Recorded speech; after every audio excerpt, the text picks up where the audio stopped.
The sand is burning, but the coldness in her chest is worse. She stumbles, her breath coming in ragged, shallow gasps. Behind her, the only life she has ever known is a vanishing line on the horizon. Ahead, there is only the shimmering, lethal heat of the Shur desert. She grips the small leather skin at her side. It is light, terrifyingly light. Is this where it ends? She whispers, her voice cracking like the dry earth beneath her feet. After everything, just to die in the dust? The Lord is near to the broken-hearted and saves the crushed in spirit. Psalm 34-18. She looks back one last time, eyes stinging with salt and grit. There is no one coming for her, no rescue, no apology, just the silence of the wilderness. My Bible Stories Animated presents Hagar. The sun hangs heavy over the plains of Mamre, but inside the tent of Abram, the air is even heavier. It is thick with the scent of unfulfilled promises and the bitter tang of a woman's grief. Hagar stands in the shadows, her back against the cool fabric of the tent. She is a servant, an Egyptian gift from a pharaoh's court. But today, she feels like a piece of wood tossed into a gutter. She watches Sarai, her mistress, her owner, pacing the floor. Sarai's face is a map of lines carved by years of barrenness. The Lord has kept me from having children, Sarai says, her voice sharp, desperate.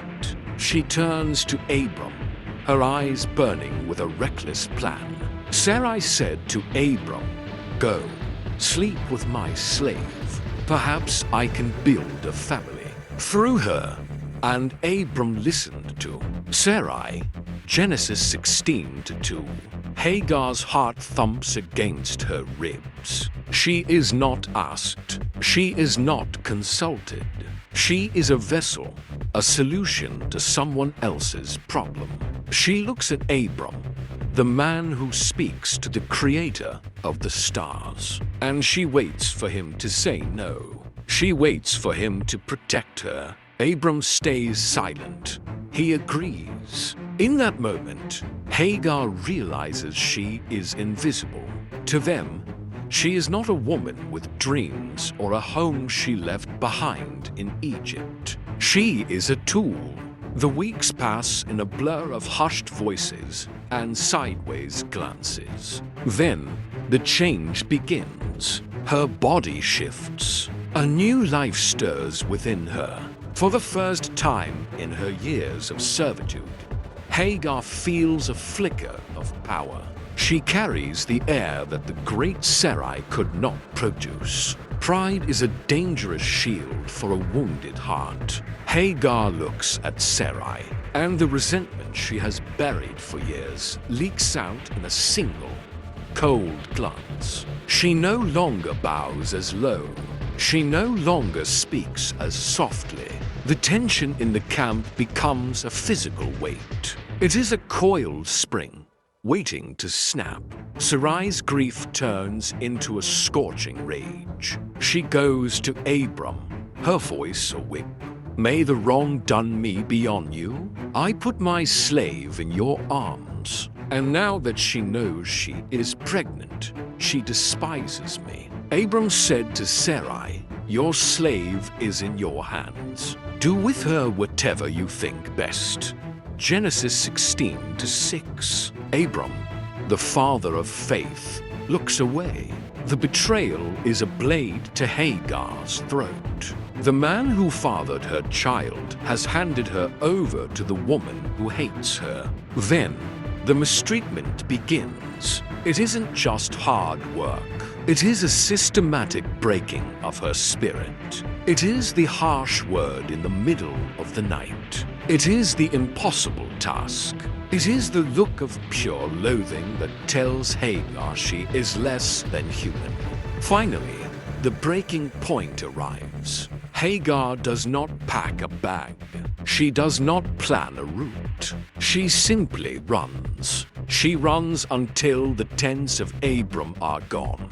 She runs until her lungs burn. She runs until the only thing left is the great wilderness. The Shur desert is a graveyard of things that tried to survive. Hagar sits by a small spring of water, the only blue jewel in a world of brown and gray. She is exhausted. Her stomach cramps with the weight of her child. She is a runaway slave, a pregnant woman with no protector. In a land that kills the strong, the silence is absolute. It is the silence of being forgotten. Why, Lord, do you stand far off? Why do you hide yourself in times of trouble? Psalm 10:1.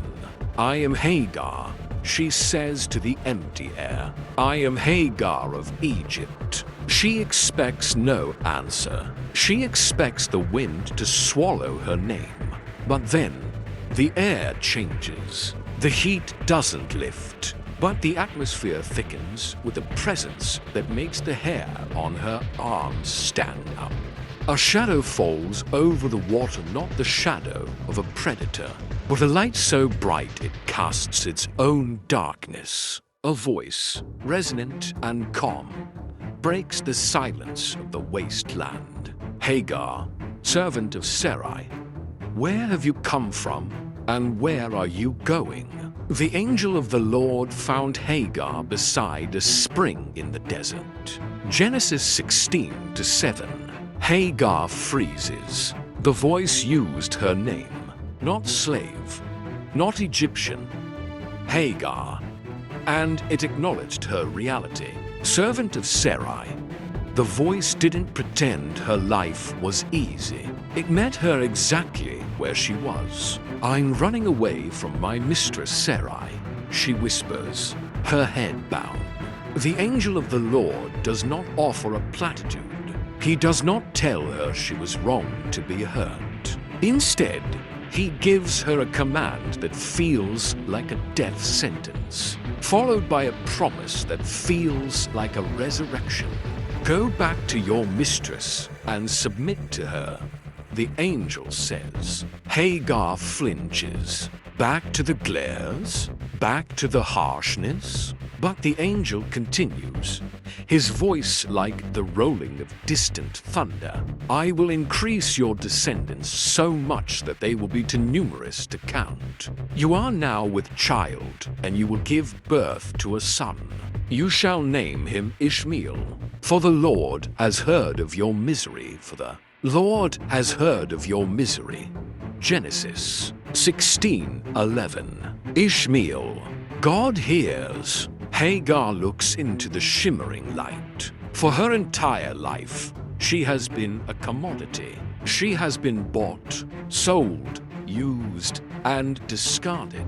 She was a background character in the great Abram story. But here, in the middle of nowhere, the creator of the universe has stepped off his throne to find a runaway slave. He didn't go to the tent of Abram to deliver this message. He came to the dirt. A sob breaks from her chest, not of sorrow, but of the terrifying shock of being known. She looks at the spring, the water reflecting a sky she now realizes is watched. She gives the Almighty a name no priest or prophet had ever uttered before. You are El Roi, she whispers. You are the God who sees me. Genesis 16:13. She touches her stomach. She is still a servant. She still has to walk back into a difficult home.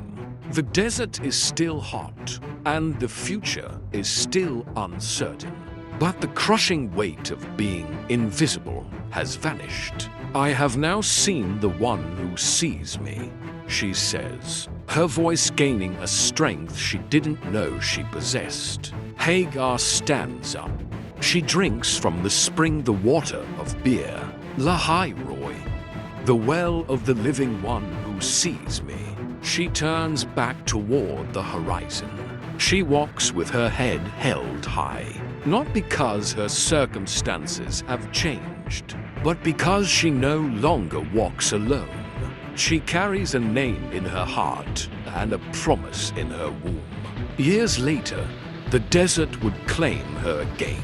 She would watch that same son, Ishmael, gasping for breath under a parched bush, the water skin empty once more. She would sit a bowshot away so she wouldn't have to watch him die. And once again, the God who sees would speak.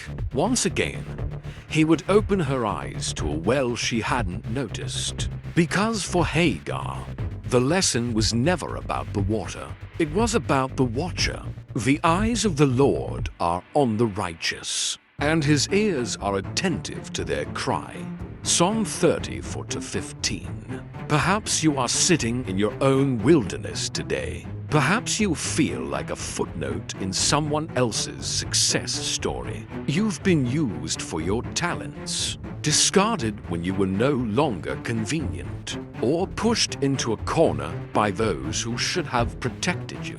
You may feel like if you disappeared tomorrow, the world would simply keep spinning, unaware you were ever here. But the story of Hagar is the roar of a God who refuses to let the broken be invisible. He is not just the God of the mountain and the miracle. He is the God of the runaway and the rejected. He is the God who knows your name when everyone else only knows your title. You are not lost in the desert. You are just at the place where he is about to meet you.